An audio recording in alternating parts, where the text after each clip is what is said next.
poetry lovers, welcome to my channel Bella Poetry Presents. My name is Bella and I love beautiful poetry.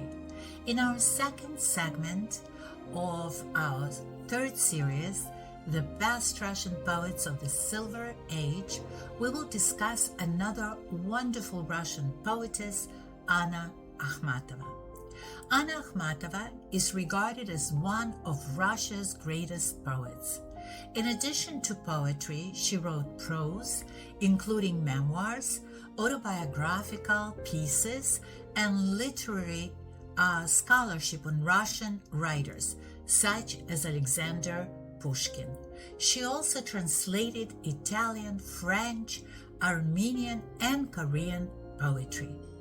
Anna Akhmatova was born Anna Gorenko in Odessa, Ukraine on June 23, 1889, the third of 6 children in the upper-class family.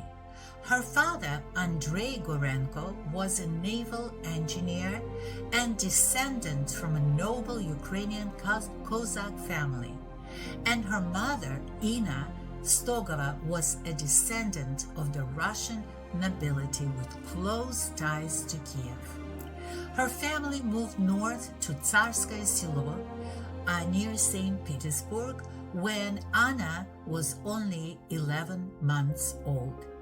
Gorenko grew up in Tsarskoye Selo, literally called Tsar's village, a glamorous suburb of St. Petersburg, a site of splendid mansions belonging to Russian aristocrats. In Tsarskoye Selo, Gorenko attended the Women's Mariinskaya Gymnasium, but she graduated in 1907 from a gymnasium in Kiev because her parents got divorced, and her mother, after the divorce, took Anna and the children and moved to Kiev. In 1907, Gorenko enrolled in the Department of Law at Kiev College for Women, but soon abandoned her legal studies in favor of literary pursuits. She began writing verse as a teenager. In Tsarskoye Selo, Anna met her future husband, Nikolai Gumilov. Nikolai Gumilov met her when she was shopping for Christmas presents. He was also a poet, and when she met Anna, although she was very, very young, he fell madly in love with her. She did not fancy Gumilov at first, but they developed a collaborative relationship around poetry. He edited her first published poem, which appeared in 1907 in the second issue of Sirius, the journal that Gumilov founded in Paris. Later on, Anna Gorenko took a pen name of Akhmatova. The pen name came from a family lore that one of her maternal ancestors was Khan Akhmat, the last Tatar chieftain to accept tribute from Russian rulers. According to family mythology, Akhmat, who was assassinated in his tent in 1481, belonged to the royal bloodline of Genghis Khan. In November 1909, Gumilov visited Anna Akhmatova in Kiev, and after repeatedly rejecting his marriage proposals, she finally agreed to marry him. The wedding ceremony took place in Kiev on April 25th, 1910. The couple spent their honeymoon in Paris, where Akhmatova was introduced to Amedeo Modigliani, at the time an unknown and struggling Italian Jewish painter. The encounter was perhaps one of the most extraordinary events in Anna's youth. Modigliani wrote her letters throughout the winter, and she decided to visit him again in Paris in 1911, although she was married. So she traveled to Paris and they spent 3 magical months together. Modigliani made 16 drawings of Anna Akhmatova in the nude, one of which remained with her until her death. Around this time, Gumilov emerged as the leader of the literary group ambitiously dubbed Acmes. Acmes was a movement reacting against the vagueness of the symbolist style of poetry which dominated the Russian literary scene of the period. In October 1911, Gumilov, together with another Acme, so to speak, Sergei Gorodetsky, organized a literary workshop known as the Tsech Poetov, or Guild of Poets, at which readings of new verse were followed by general critical discussions. 6 poets formed the core of the new group. Besides Gumilov, Gorodetsky, and Akhmatova, who was an active member of the guild and served as secretary at its meetings, they had 3 other members. In 1912, the Guild of Poets published Akhmatova's book of verse, Evening, or in Russian you say Вечер, the first of 5 books of poetry in 9 years. The small edition of 500 copies quickly sold out, and she received around a dozen positive notices in the literary press. Akhmatova's second collection of poetry, called The Rosary, or Beads in Russian Chotki, appeared in March 1914 and firmly established her as one of the most popular and sought-after poets of the day. Her aristocratic manners and artistic integrity won her the titles Queen of the Neva. Neva is the river in St. Petersburg, and Soul of the Silver Age, as the period came to be known in the history of Russian poetry. Akhmatova and Gumilov did not have a conventional marriage. They lived separately most of the time. One of Gumilov's strongest passion was travel, and he participated in many expeditions to Africa, leaving Akhmatova behind. Moreover, Akhmatova's attitude towards her husband was devoid of passionate love, and she had several affairs during her marriage to Gumilov, as well as him. He had many affairs as well. Her only son, Lev Gumilov, was born on September 18, 1912. Akhmatova entrusted her newborn son to the care of her mother-in-law, Anna Gumilova, who lived in the town of Bizhetsk, and the poet returned to her exciting bohemian life in St. Petersburg, spending a lot of time at the place called the Stray Dog. Akhmatova encountered several lovers there, including the man who became her second husband. His name was Vladimir Shileiko, another champion of her poetry and a very, very smart and educated man, but not particularly nice.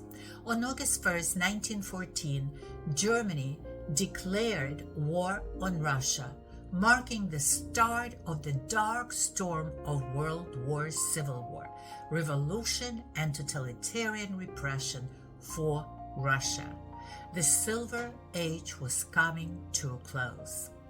Akhmatova's third collection of poetry, called Belaya Staya, a white flock in English, that was published in 1917, includes not only love lyrics but also many poems of patriotic sentiment. Akhmatova believed herself clairvoyant. Many of her contemporaries acknowledged her gift of prophecy. At the height of Akhmatova's fame in 1918, she decided to divorce her husband. Their marriage was really terribly dysfunctional. And that same year, though many of her friends considered it a mistake, Akhmatova married a prominent Assyriologist and poet, Vladimir Shileiko. She also began affairs with theater director Mikhail Zimmerman and composer Arthur Luria, who set many of her poems to music. In 1921, Akhmatova's former husband Nikolai Gumilov was prosecuted for the alleged role in monarchist anti-Bolshevik conspiracy, and in August he was shot together with 61 other people. Akhmatova spent most of the revolutionary years in Petrograd, formerly St. Petersburg, and today St. Petersburg, and endured extreme hardship. Obviously, she didn't have a place to stay. She didn't have an apartment. So by marrying Shileiko, she received a place in a palace that was called Sheremetyev Palace, because Shileiko was assigned rooms in Sheremetyev Palace. And it was a beautiful palace, and the people who wrote or supported the Bolshevik government received rooms there, and he and Akhmatova stayed there for 2 years, from 1918 to 1920. Most of her poems from that time were collected in 2 books, Podorozhnik and Anno Domini, that were published in 1922. Among her most prominent themes during this period are the immigration of her friends and her personal determination to stay in Russia and share its fate.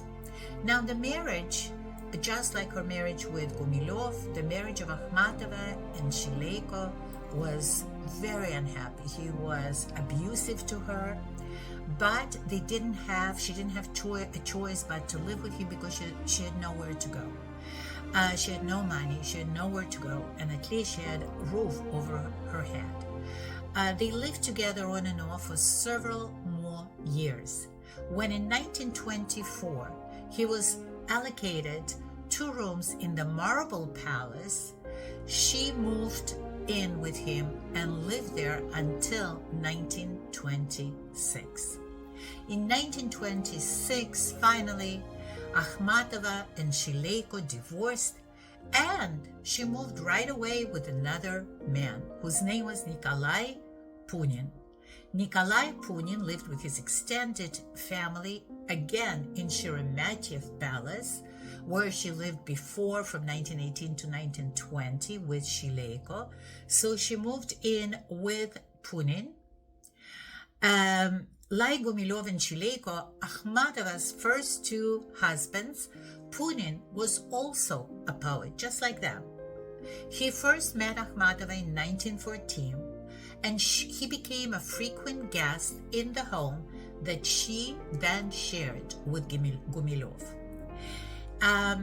For most of his career, Punin was affiliated with the Russian Museum, the Academy of Fine Arts, and Leningrad State University, and he built a reputation as a talented and engaging lecturer.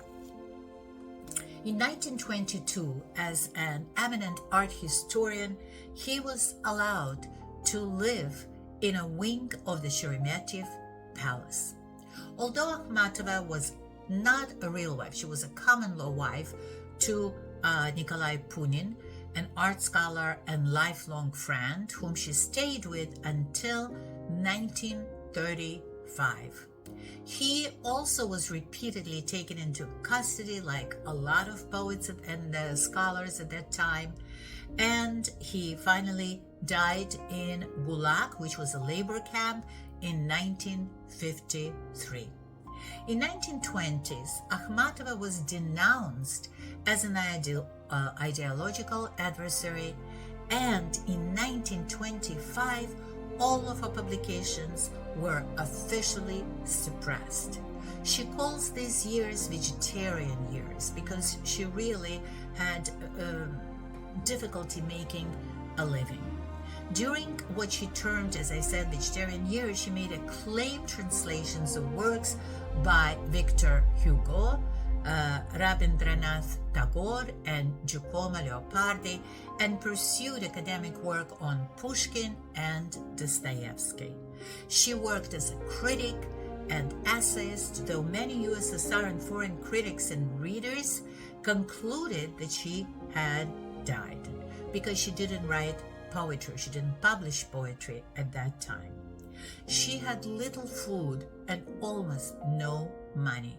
Her son, Lev, was denied access to study at academic institutions because of his parents' alleged anti-state activities, and because his father was executed going against the Bolsheviks, and that affected Lev's life and career as well, although he didn't do anything wrong.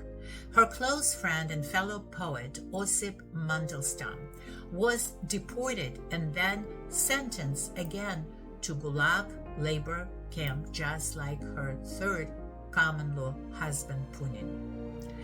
And Osip Mandelstam, who we will talk about him in another segment, was a very good friend of both Tsvetaeva and Akhmatova, and he died in Gulag, which was a labor camp, from malnutrition. Akhmatova narrowly escaped arrest herself, though her son Lev was imprisoned on numerous occasions by the Stalinist regime, accused of counter-revolutionary activities. They didn't need proof to do that. They would just arrest him and put him in a labor camp. She would often stand in lines for hours to deliver him food packages and plead on his behalf. In her poetry circles, Mayakovsky and Yesenin committed suicide. Yesenin and Mayakovsky were two other very, very famous Russian poets of the Silver Age. And then Tsvetaeva committed suicide in 1941 after returning from exile in Prague.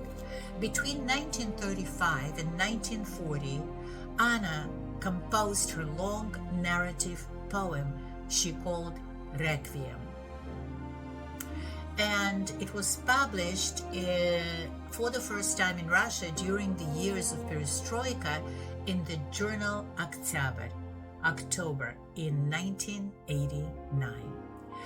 She was afraid to write it down, so it was whispered line by line to her closest friends, who quickly committed the lines to memory. Akhmatova would then burn the ashtray with scraps of paper on which she had written the lines of Requiem. If it was found by secret police, this narrative poem would have unleashed another wave of arrest for subversive activities.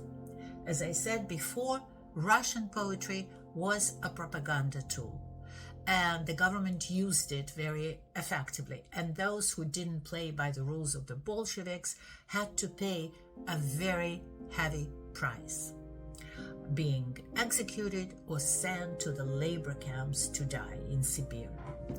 The state allowed the publication of Akhmatova's next book after Anna Domini, titled Iz shesti knig, from 6 books, only in 1940. So what she called vegetarian years, where she was not allowed to publish her poetry, lasted for 15 years, which is a lot for a poet like Anna. For years, Akhmatova shared her headquarters with Punin's first wife, daughter, and granddaughter. After her separation from Punin at the end of the 1930s, she then lived with his next wife. So the relationship, because they suffered from poverty and hunger and not sufficient dwelling places for them to live, where to live, they kind of lived together, although it may not have been very comfortable. Her son Lev, a talented historian, spent much of his time between 1935 and 1956 in forced labor camps. His only crime was being the son of counter-revolutionary Gumilev. Akhmatova spent the first few months of World War II in Leningrad. At the end of September 1941, she left Leningrad, which is today called St. Petersburg. Along with many other writers, she was evacuated to Central Asia, Uzbekistan. So in Tashkent, which was the capital of Uzbekistan, Akhmatova often recited verses at the literary gatherings, in hospitals, and at the Frunze Military Academy. She recovered at one point from severe case of typhus in 1942, and she began writing fragmentary autobiography. On returning to Leningrad in May 1944, she writes of how disturbed she felt when she found a terrible ghost that pretended to be my city, quote unquote. Leningrad went through a horrible blockade by Nazis. They suffered from horrible, terrible hunger. People literally ate the dead people that fell in the streets from malnutrition. And obviously, it affected the mental condition of the survivors, and the city after the war was in terrible, terrible condition. The year before, because of a temporary relaxation of state control over art during the war, her Izbrane selected poems in English had come out, and its publication was brought about with some assistance from the very influential Russian writer of that time, Alexei Tolstoy. She was also going to marry another man, her potential fourth husband, Vladimir Garshin. He was a distinguished doctor, a professor of medicine. She met him during the war. They corresponded regularly during Akhmatova's stay in Central Asia, and Garshin had proposed marriage in one of his letters. Yet following her arrival in Leningrad, he broke off his engagement, and she found out later on that he basically fell in love and had an affair with another woman. So Akhmatova reluctantly returned to live in Sheremetev Palace. Her son Lev, who had been released from the labor camp toward the end of the war and sent to the front to take part in the storming of the city of Berlin, was reinstated at Leningrad State University and allowed to continue his research. And by 1946, Akhmatova was preparing another book of verse. Just as her life seemed to be improving, however, she fell victim to another fierce government attack. Most likely it was triggered by 2 visits of Isaiah Berlin, who merely because of his post at British Embassy was naturally suspected to be a spy by Soviet officials. Through a mutual acquaintance, Berlin arranged 2 private visits to Akhmatova in the fall of 1945 and saw her again in January of 1946. Berlin described his visit to her flat. It was very barely furnished. Virtually everything in it had, I gathered, been taken away, looted, or sold during the siege. A stately, gray-haired lady, a white shawl draped about her shoulders, slowly rose to greet us.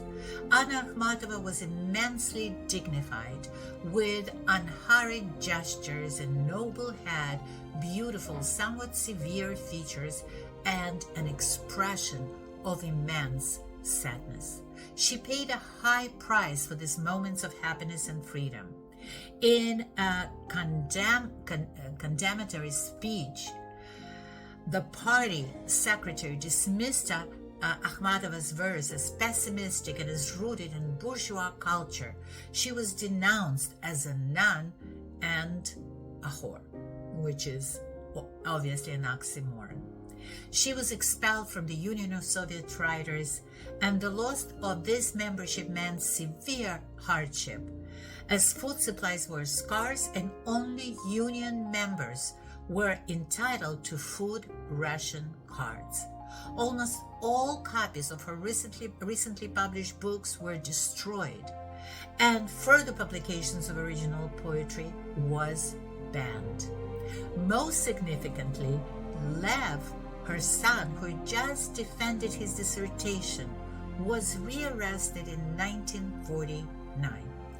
The situation seemed so hopeless that France advised Akhmatova to buy her son's pardon by compromising her gift of poetry. Akhmatova wrote a dozen patriotic poems on prescribed Soviet subjects. She praised Stalin, glorified the motherland in a desperate attempt to save Lev, but it was in vain. Another testimony of artistic oppression under the Soviet regime. In 1956, when Berlin was on a short trip to Russia, Akhmatova refused to receive him, presumably out of fear for her son Lev, who was just released after 7 years in prison. She talked to Berlin only on the phone. In 1952, with great displeasure, Akhmatova and Punin moved out of the Sheremetyev Palace, which was taken over entirely by the Arctic Institute, and they received accommodations in the different part of the city. Akhmatova's stature among Soviet poets was slowly conceded by party officials, and she was readmitted to the Union of Writers in 1951, being fully recognized following Stalin's death in 1953. Her poems began to reappear in 1956. The same year, Lev was released from the camps, embittered, believing that his mother cared more about her poetry than for him, and that she had not worked hard enough for his release. Akhmatova's status was confirmed by 1958 with the publication of Стихотворения, poems, and then Стихотворения 1909-1960. In 1961, Бег времени, The Flight of Time, collected works 1909-1965, was published in 1965. During the last years of Akhmatova's life, she continued to live with the Punin family in Leningrad, or St. Petersburg today, still translating, researching Pushkin, and writing her own poetry. Well into her 70s by this time, she was allowed to make 2 trips abroad. In 1964, she traveled to Italy to receive the Anna Akhmatova International Prize in Poetry, and in 1965 she went to England, where she was awarded the honorary doctorate from Oxford University. In November 1965, soon after her Oxford visit, Akhmatova suffered a heart attack and was hospitalized. She was moved to a sanatorium in Moscow in the spring of 1966 and died of a heart failure on March 5th at the age of 76. Thousands of people attended the 2 memorial ceremonies held in Moscow and in Leningrad, and being displayed in an open coffin, she was buried at Komarova Cemetery in St. Petersburg. In 1988, to celebrate what would have been Akhmatova's 100th birthday, Harvard University held an international conference on her life and work. The communal apartment in Sheremetyev Place, where she lived intermittently for 40 years, is now Anna Akhmatova's museum. And today we will read a couple of her poems. This segment is very, very long because unlike many other Russian poets, she lived quite a long life and many, many things occurred to her. And so we will now read a couple of her poems. The first poem, My Husband Beat Me with a Plating. Gumilev, her first husband, was said to physically abuse her sometimes and hit her. And so they say that this was one poem that talks about it. I will read again in Russian and in English. Муж хлестал меня узорчатым, двое сложенным ремнем. Для тебя в окошке створчатом я всю ночь сижу с огнем. Расцветает, и над кузницей подымается дымок. Ах, со мной печальной узницей ты опять побыть не мог. Для себя я долю хмурую, долю муку приняла. Или любишь белокурую, или рыжая мила. Как не скрыть вас стоны звонкие, в сердце темный душный хмель, а лучи ложатся тонкие на несмятую постель. And in English. My husband beat me with the plating of a bough he bent in two. With a candle I keep waiting on the windowsill for you.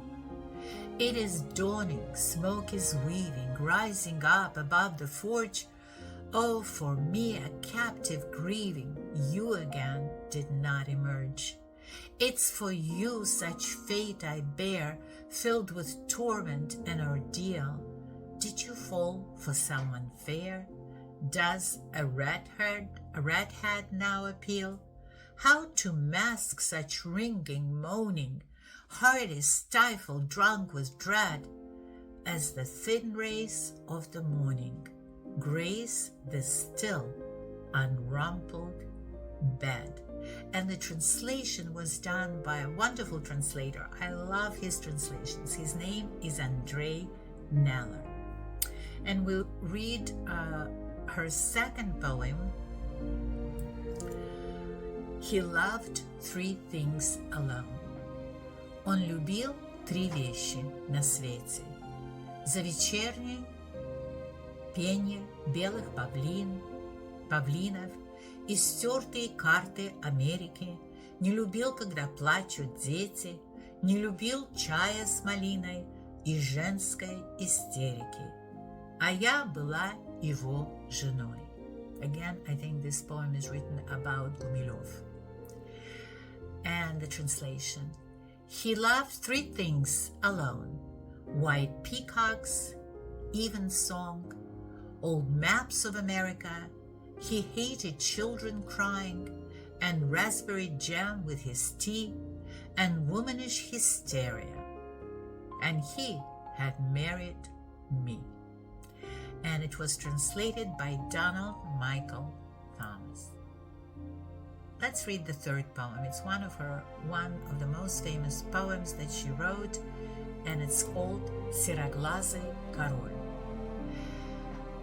Gray-eyed king.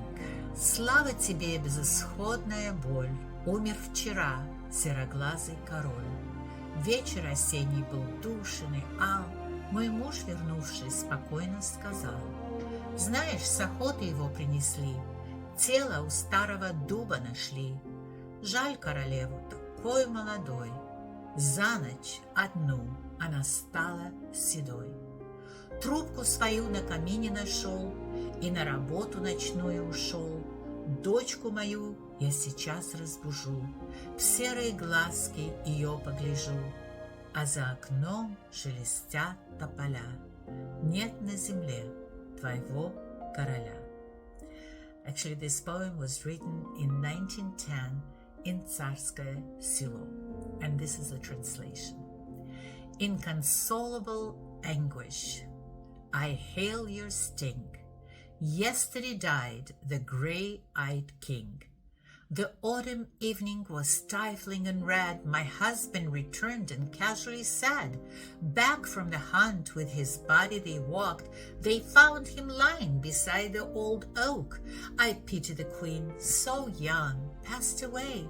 In the span of one night, her hair became gray. He found his pipe and wandered outside and went off to work like he did every night. My daughter's asleep, I'll bid her to rise, only to gaze at her gray-colored eyes. Outside the window, the poplars, unnerved, whisper, your king is no more on this earth. And again, beautiful translation, translated by Andre Neller. So this episode, this segment was quite long, over 35 minutes.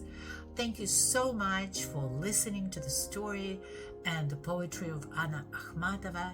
In our next segment, we will discuss the life of another wonderful Russian poet, Boris Pasternak. Please join us, and don't forget to like and subscribe. Thank you for your support. Have a wonderful, wonderful day. Bye-bye.